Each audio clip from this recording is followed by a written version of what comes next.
The country club's marble floors gleamed under crystal chandeliers as Nashville's elite gathered for what was supposed to be the wedding of the year. When Jessica looked me straight in the eye and said, "Daddy, I've decided Craig should walk me down the aisle instead. You understand, right? He just fits better with David's family." Something fundamental shifted inside my chest like a wrench finding its proper grip on a stubborn bolt. I didn't argue, didn't plead, didn't show the 27 years of fatherhood cracking apart in my ribs. I simply pulled out my phone, opened my banking app, and canceled every pending vendor payment I'd spent 8 months working overtime to afford. If you're watching this, subscribe and let me know where you're watching from. Now hit that like button if you enjoy stories about karma. And let me tell you how this all started, because sometimes the best revenge is just letting people show their true colors when the lights come on. The conversation had started so differently just 30 minutes earlier. I'd arrived at the Hermitage Country Club in my best suit, the navy one I'd bought specifically for this day, carrying the final payment envelope for the florist. $38,000.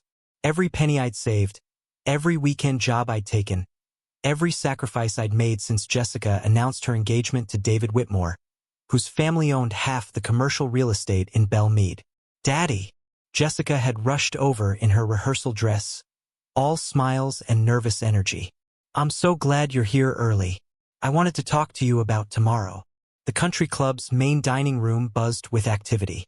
Wedding planners scurried between tables draped in ivory silk, adjusting centerpieces that cost more than my monthly mortgage payment. Jessica's future mother-in-law, Patricia Whitmore, supervised from her throne-like chair, occasionally pointing with her manicured finger at details that displeased her. "Everything looks beautiful, honey," I said, meaning it. The room was transformed into something from a magazine, all golden light and expensive flowers. "You're going to have the perfect day." Jessica beamed, linking her arm through mine. "I know, right? Craig has been such a huge help with all the details. Did you see the ice sculpture? And the band Patricia recommended? They played at the governor's inauguration." I nodded, remembering the additional $3,000 I'd scrounged together when the suggestions from the Whitmore family kept arriving. Each improvement, each upgrade, each touch of class that would make Jessica fit seamlessly into their world. I'd sold my vintage Ford pickup, the one Dad had restored with me when I was 16, to cover the upgraded catering menu. "Your mom looks happy," I observed, watching Linda across the room.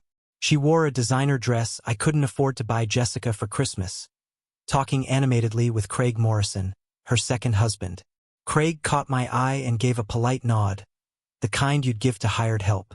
"She's been so excited about all this," Jessica said. "And Craig has been incredible. Daddy, I don't know how to tell you this, but he's been helping so much with the planning and the connections and everything. Patricia says he has such refined taste." Something in her tone made me pause, a hesitation like she was building up to something. Around us, the wedding rehearsal continued its choreographed perfection. David practiced his stance at the altar while his groomsmen adjusted their ties. The bridesmaids giggled over some inside joke about the Whitmore family traditions. "I'm just happy you're getting everything you dreamed of," I said carefully. Jessica squeezed my arm tighter. "That's what I wanted to talk to you about, the dreams part." She glanced toward Craig, who was now deep in conversation with Patricia Whitmore. "You know how important tomorrow is to me, how important it is that everything goes perfectly." "Of course, honey. And you know how much David's family means to him. They're very traditional, very established. They have certain expectations about how things should be done." The word established hung in the air like smoke from a grease fire. I'd heard that word a lot over the past 8 months, usually followed by some new expense or expectation that stretched my budget past breaking. "I want you to know that you'll always be my father," Jessica continued, her voice taking on the careful tone she used when she was about to ask for money. "Nothing will ever change that. But Craig has been so involved in the planning, and he knows David's family so well, and Patricia specifically mentioned how nice it would be if—" The words were coming faster now, tumbling over each other like water from a broken pipe. I watched my daughter's face, seeing her mother's features mixed with my own, seeing the child who used to fall asleep on my chest during late-night feedings, who'd insisted I read Goodnight Moon 17 times in a row when she was 3. "What are you trying to say, Jessica?" She took a deep breath, glanced once more at Craig, and looked back at me with eyes that suddenly seemed much older than 25. "Daddy, I've decided Craig should walk me down the aisle instead."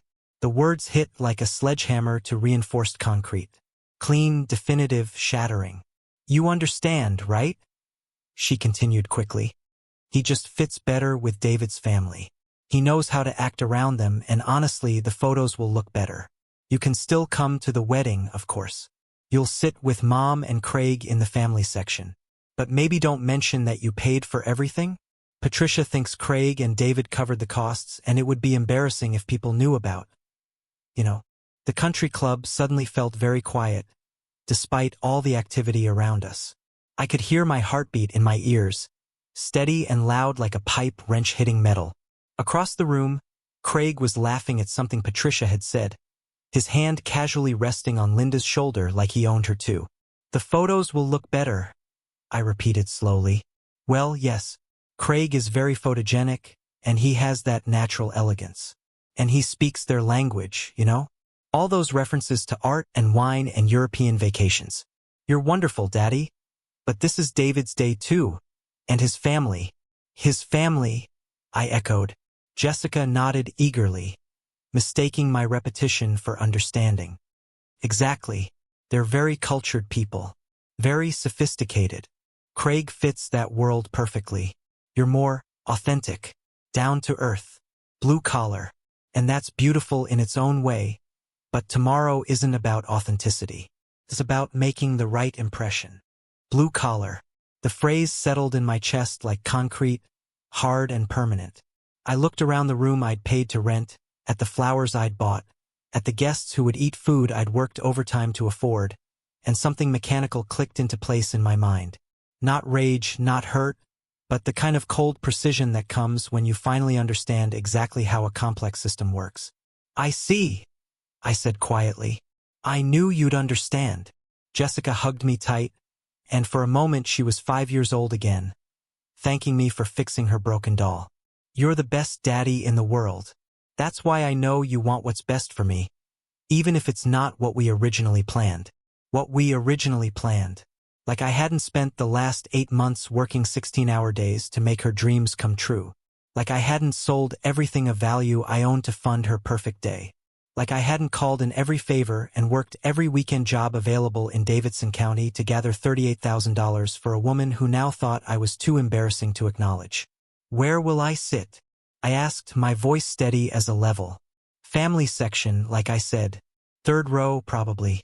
Behind David's grandparents and the college friends. You'll have a great view of everything." 3rd row. Behind the college friends. I nodded slowly, processing this new information like a blueprint. In the background, Craig's laughter carried across the room, rich and confident.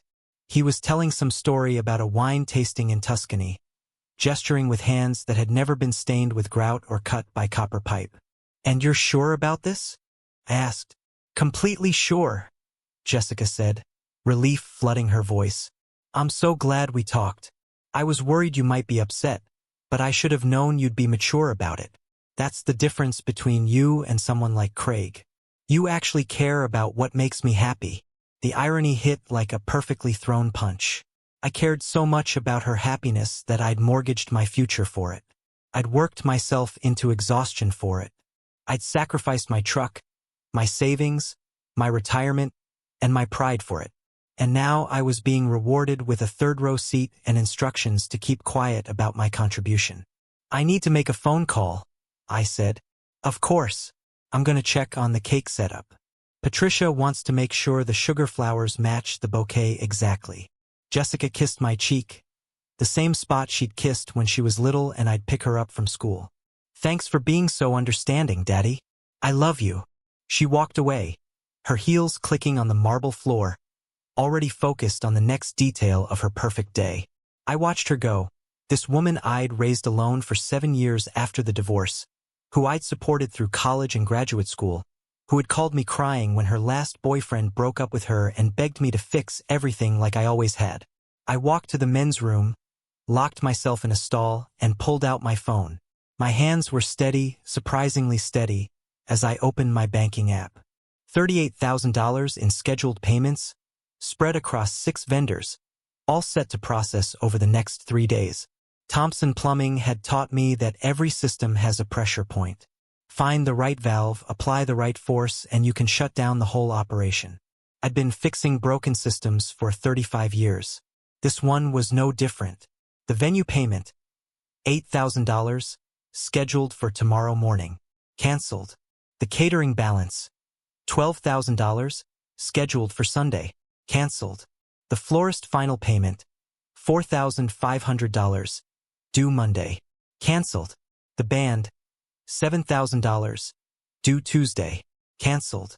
The photographer, $3,000, due Wednesday, canceled. The remaining vendors, one by one, until my phone showed a clean slate of canceled transactions. $38,000 flowing back into my account like water returning to its source. I sat there for a moment, listening to the sounds of wedding preparation through the bathroom door. Voices calling out instructions, heels clicking on marble, the distant sound of someone testing the microphone at the altar. All of it funded by money that was no longer coming. My phone buzzed. A text from Jessica. "Daddy, where did you go? Patricia wants to meet you." I typed back, "Had to leave. Emergency job call." "Tell Patricia I said congratulations." Another buzz, this one from Linda. "Marcus, Jessica told me what happened. I'm proud of her for making a mature decision. Craig will be a much better choice for the photos." A third message, from Craig himself. "Marcus, heard the news. No hard feelings, right? This is just what's best for everyone. Hope you understand it's nothing personal. Nothing personal. $38,000, 8 months of overtime, my father's truck, my retirement savings, and my role as father of the bride. Nothing personal at all." I walked out of the bathroom and straight through the main dining room. The wedding planners were still adjusting tablecloths. Jessica was pointing at something on Patricia's phone, both women nodding seriously. Craig stood with David and his groomsmen, probably telling another story about European sophistication. None of them looked up as I walked past. Outside, Nashville's evening heat hit me like opening an oven door. I sat in my old pickup, the replacement I'd bought after selling Dad's truck, and stared at the country club's elegant facade. Through the windows, I could see the chandelier light spilling across tables set for tomorrow's reception. My phone rang. Jessica's ringtone, the one I'd programmed years ago when she first got her driver's license. I let it go to voicemail. Then Linda's ringtone. Then a number I didn't recognize, probably the wedding coordinator. I drove home slowly, taking surface streets instead of the highway, passing by all the job sites where I'd worked extra hours over the past 8 months. The elementary school where I'd repaired busted water lines on Saturday mornings. The office building where I'd installed new fixtures during my lunch breaks. The restaurant where I'd fixed a grease trap at midnight because the overtime pay was too good to pass up. Every extra job, every sacrificed weekend, every skipped meal to save money for takeout had led to this moment. Sitting in my driveway, financially secure for the first time in 8 months, with no daughter's wedding to attend tomorrow. My house felt different when I walked inside. Lighter somehow. Cleaner. I made myself a sandwich, the good kind with real turkey instead of the generic lunch meat I'd been buying to save money. I poured a glass of the bourbon I'd been saving for Jessica's wedding toast. The bottle I'd planned to open when the father of the bride was supposed to give his speech about watching his little girl become a woman. Instead, I drank it while calculating how much of my retirement fund I could restore with $38,000. My phone had been ringing continuously for an hour. I finally answered on a call from a number I didn't recognize. "Mr. Thompson? This is Sarah from Elite Events Coordination. I'm calling about tomorrow's wedding payment. Our system shows the transaction was declined." "That's correct," I said, taking another sip of bourbon. "I'm sorry, I don't understand. Is there a problem with your bank?" "No problem with the bank. The payment was canceled." A pause. "Mr. Thompson, the wedding is tomorrow. We have a contract." I opened my filing cabinet, pulled out the folder labeled Jessica's wedding, and flipped through until I found the venue contract. Sarah, can you read me Section 12 of our agreement? Section 12. The one about payment schedules and cancellation policies. Papers rustled on her end. It says payment must be received 48 hours prior to the event or the contract becomes void. And what time is it now, Sarah? Oh no, Mr. Thompson, surely we can work something out. The wedding is tomorrow morning. We have staff scheduled, flowers ordered, everything prepared. I'm sure you do, I agreed. And I'm sure the bride's stepfather, Craig Morrison, will be happy to cover the costs. He's walking her down the aisle after all. Seems like the kind of responsibility that should come with the honor. Mr. Morrison? I don't have any authorization from him to charge his accounts. Then I suggest you call him. You have a lovely evening, Sarah. I hung up and turned off my phone. The silence in my house was profound. For the first time in 8 months, I had nowhere to be tomorrow morning. No early job to rush to, no vendor calls to make, no last-minute wedding emergencies to solve. I could sleep in, read the paper, maybe work on the bathroom renovation I'd been putting off since I started saving for Jessica's wedding. I pulled out my laptop and opened the folder where I'd been documenting every expense. Not just receipts, but photos, screenshots of overtime schedules, pictures of me working weekend jobs in my Thompson plumbing uniform, bank statements showing the progression from comfortable savings to nearly empty accounts, the title transfer for Dad's truck. Everything I'd sacrificed, cataloged and organized like the evidence folder for a civil case. Because sometimes, when people refuse to see what you've done for them, you have to make it impossible to ignore. I worked until 2 in the morning, building a presentation. Not angry, not emotional, just factual. A timeline of 8 months, $38,000, and one father's devotion to his daughter's happiness.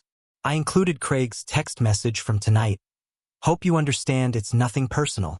I included Linda's message about mature decisions and better choices for photos. Most importantly, I included Jessica's own words, recorded on my phone during our conversation at the country club. In Tennessee, single-party consent makes such recordings perfectly legal. You're more authentic, down to earth, blue collar, and that's beautiful in its own way. But tomorrow isn't about authenticity. Blue collar, too embarrassing for photos, nothing personal. I burned the presentation to a disk, labeled it Father of the Bride, and set my alarm for 10 a.m. If there was still a wedding tomorrow, it would be starting around 11. Perfect timing. My phone, when I finally turned it back on, showed 47 missed calls and 32 unread messages. The progression was predictable. Confusion, frustration, panic, anger, and finally desperate attempts at negotiation. Jessica's messages alone told the whole story. Daddy, where are you? The venue people are saying there's a problem. Call me back right now. This isn't funny. Craig is at the bank trying to get a cashier's check, but everything is closed. We're going to sue you for this. You can't just abandon your daughter. Please call me. People are saying the wedding might not happen. David's parents are furious. They're saying our family is unreliable. I'll put you back in the ceremony. We can figure something out. Daddy, please. I'm begging you. I'll do anything. The final message, sent at 6:43 a.m. The country club is canceling everything. David is talking about postponing. His family is humiliated. I hope you're happy. I wasn't happy exactly, but I was satisfied in the way you feel when you finally fix a problem that's been bothering you for months. Clean, complete, properly resolved. I showered, put on my best suit, and drove to the Hermitage Country Club. The parking lot was chaos. Cars parked haphazardly. People informal were standing in confused groups, checking their phones and talking in urgent whispers. Through the main windows, I could see tables still set for a reception, but no activity inside. Jessica stood near the main entrance in her wedding dress, surrounded by bridesmaids and what looked like the entire Whitmore family. Her face was red and puffy from crying. Craig paced back and forth, his phone pressed to his ear, gesturing angrily while he talked. I parked carefully, checked my jacket pocket for the presentation disc, and walked toward the group. Marcus. Linda spotted me first, rushing over in her mother-of-the-bride dress. Thank God you're here. We need to talk. There's been a huge misunderstanding. No misunderstanding, I said calmly. Everything went exactly as planned. You can't do this to Jessica. She's your daughter. I'm not doing anything to Jessica. I'm simply not paying for an event where I'm not welcome in the role I've earned. Jessica broke away from her bridesmaids and ran toward me, her dress trailing behind her. Daddy, please. We can fix this. I was wrong about the aisle thing. You can walk me down. We'll figure out the photos later. I looked at her tear-streaked face, at the desperation in her eyes, and felt something I hadn't expected. Not satisfaction, not vindication, but a deep sadness for what we'd both lost. Jessica, do you know what I did to afford your wedding? You worked extra jobs. I know and I appreciate. I sold my father's truck. The one we rebuilt together when you were 8 years old. The one you said was your favorite because it smelled like his cologne. I sold it for $4,000 to pay for your upgraded menu. Her face went white. Daddy, I didn't know. I worked 70-hour weeks for 8 months. I fixed pipes in restaurant kitchens at midnight and repaired school plumbing on weekends. I took every overtime job available in Davidson County. I'm sorry, I didn't realize. I spent my retirement savings. The money I'd been saving to buy a house near you so I could help with your future children. That's gone now too. Craig had joined us, his face flushed with anger. Marcus, this is emotional manipulation. We can discuss reimbursement later. But you can't destroy Jessica's wedding day over hurt feelings. I turned to face him directly. Craig, this isn't about hurt feelings. This is about respect. Jessica decided you should walk her down the aisle because you fit better with her new family. That's her choice. But I won't pay $38,000 for the privilege of watching you take credit for my sacrifice. $38,000? Patricia Whitmore had approached, her voice sharp with surprise. I thought you and David were covering the wedding costs, Craig. Craig's confident expression faltered. We were handling the coordination. I didn't realize Marcus had made such a significant financial contribution. Contribution? I pulled out my phone, opened my banking app, and showed Patricia the transaction history. I paid for everything. The venue, catering, flowers, band, photographer. Every single vendor was paid from my account. Patricia studied the screen, her expression shifting from confusion to something much colder. Craig, you told us you were handling the financial arrangements. I was coordinating, Craig backpedaled, making sure everything was handled properly. By letting Jessica's father pay for everything while you took credit, Patricia's voice could have cut glass. And then excluding him from the ceremony he funded? David finally spoke up, his voice quiet but firm. Dad, is this true? Mr. Thompson paid for our wedding, and we were going to let Craig walk Jessica down the aisle. The crowd of guests had been growing, drawn by the drama unfolding in the parking lot. I recognized several faces from the rehearsal dinner, Nashville's social elite watching their perfect wedding implode in real time. I have something I'd like to share, I announced, pulling the presentation disc from my pocket. Since we're all here anyway, and the venue is still available for another hour. I walked into the country club, past the confused catering staff, to the audiovisual setup the wedding coordinator had arranged for our slideshow. It took 30 seconds to load the disc and project the first image onto the wall where Jessica and David's engagement photos were supposed to display. Instead, the screen showed a picture of me in my Thompson plumbing uniform, replacing a water heater on a Saturday morning in January. The timestamp showed 6:47 a.m. This was taken on the weekend I earned the deposit for your venue, I said to Jessica, my voice carrying clearly through the country club's sound system. I was called out for an emergency repair. Burst pipe in a downtown office building. The overtime pay was exactly $843. The next slide showed a bank statement, with the Thompson plumbing deposits highlighted in yellow. Week after week of extra income, all transferred to a wedding savings account.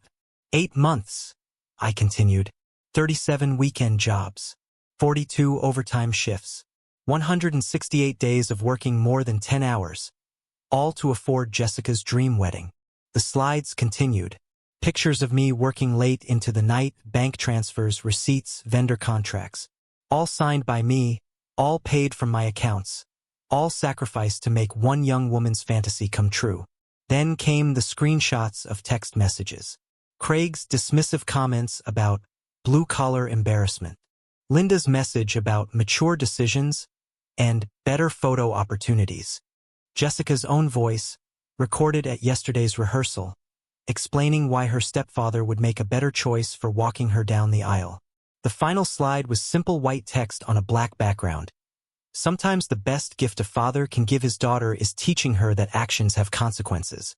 The silence in the country club was absolute. I ejected the disc, pocketed it, and walked toward the exit. Marcus, wait. David's voice stopped me at the door. I had no idea about any of this. Jessica told me Craig was covering the costs, and I just assumed. I turned back to face him. David, you seem like a good man. I hope you and Jessica have a happy marriage. But I'd recommend having an honest conversation about money and family before you sign any more contracts. Mr. Thompson, Patricia Whitmore approached, her expression carefully neutral. I owe you an apology and an explanation. If I had known the true financial arrangements, I would never have suggested excluding you from the ceremony. Mrs. Whitmore, your son is marrying my daughter. That makes us family, whether I walk her down the aisle or not. I hope Jessica learns something from this experience about the difference between class and character. Outside, the crowd of wedding guests had mostly dispersed. Some were getting into their cars.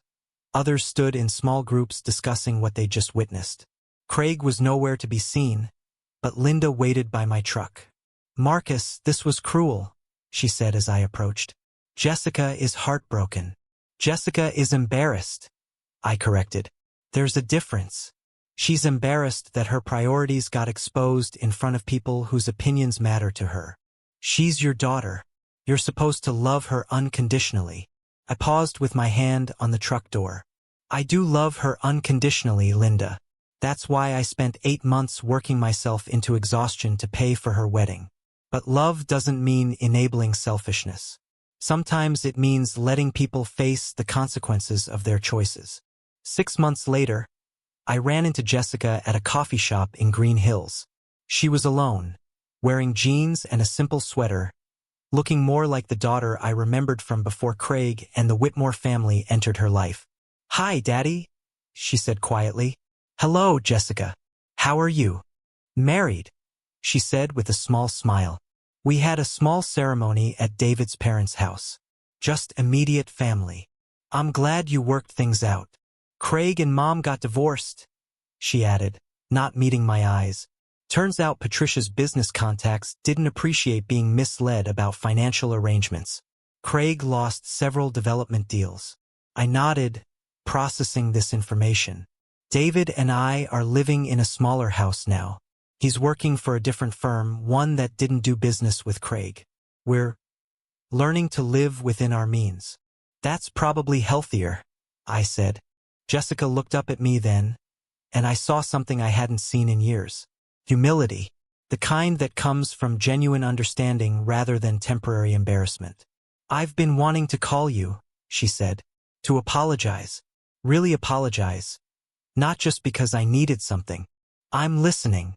I was so caught up in trying to fit into David's world that I forgot where I came from, who raised me, what real love looks like. Her voice was steady, but I could see tears forming. You worked yourself to exhaustion for my happiness, and I treated you like hired help. You were trying to build a new life, I said. Sometimes people get confused about what that means. I got confused about a lot of things. I thought having money meant being better than people without it. I thought Craig's opinions mattered more than yours because he could afford expensive things. I was wrong about everything that mattered. We sat in silence for a moment, watching Nashville traffic through the coffee shop window. I opened my own plumbing business, I told her. Thompson and Sons, even though I only have one daughter. The business is doing well. I'm proud of you, she said. and I could hear the sincerity in her voice. I'm proud of you too, for figuring out what really matters while you're still young enough to build a marriage on the right foundation. Daddy. Jessica's voice was small, like when she was little and had broken something valuable. Do you think you could forgive me? Eventually, I reached across the table and took her hand. Jessica, I forgave you before I even canceled those payments. But forgiveness doesn't mean pretending nothing happened. It means understanding that people can learn and grow from their mistakes. I did learn, she said firmly. David and I both did. We're building something real now, not just something that looks good in photos. That's all any parent wants for their child, I said. A real life built on honest foundations. As I drove home that afternoon, I thought about the conversation and the journey that had brought us both to this point. Jessica had learned that character matters more than appearances, that authentic relationships are worth more than social status, and that love isn't about what someone can provide for you. I had learned something too, that sometimes the most loving thing you can do is refuse to enable someone's worst impulses, even when it breaks your heart to do it. My phone rang as I pulled into my driveway. Jessica's ringtone. Hi, honey. Daddy? David and I were wondering if you'd like to come to dinner Sunday. Nothing fancy, just family. I thought I could make those tamales you taught me to make when I was little. I smiled, remembering 8-year-old Jessica standing on a step stool in my kitchen, carefully spreading masa on corn husks while I guided her hands. I'd like that very much, I said. And Daddy? I was thinking maybe you could teach David some of your recipes. He's never learned to cook anything that doesn't come from a restaurant. I'd be happy to teach him. Fair warning though, it's blue-collar cooking. Jessica laughed, and for the first time in years it sounded completely genuine. That's exactly what we need. That Sunday, I drove to their modest duplex in East Nashville, carrying a bag of ingredients and a folder of recipes my own father had taught me. David met me at the door, wearing an apron and looking nervous. Mr. Thompson, I want you to know how sorry I am about the wedding situation. I should have asked more questions about the arrangements. David, we're family now. Call me Marcus. And the only thing that matters is how you treat my daughter going forward. We spent the afternoon in their small kitchen, teaching David the difference between good Mexican cooking and the sanitized versions served in upscale restaurants. Jessica worked beside us, laughing when David accidentally put too much cumin in the salsa, gently correcting his technique when he struggled with the masa. As we sat down to eat, David raised his glass of beer. I'd like to make a toast to Marcus for teaching us that the best things in life can't be bought, only earned. To family, Jessica added, looking directly at me. The real kind. To second chances, I said, and daughters who are brave enough to take them. Outside, Nashville's evening light filtered through their kitchen window, casting warm shadows across a table that held more genuine happiness than any $38,000 reception ever could. If you liked this story, please like this video, subscribe to the channel, and share your impressions in the comments below. What would you have done in Marcus's situation? Have you ever had to choose between enabling someone's behavior and doing what's truly best for them? Let me know your thoughts, and I'll see you in the next story.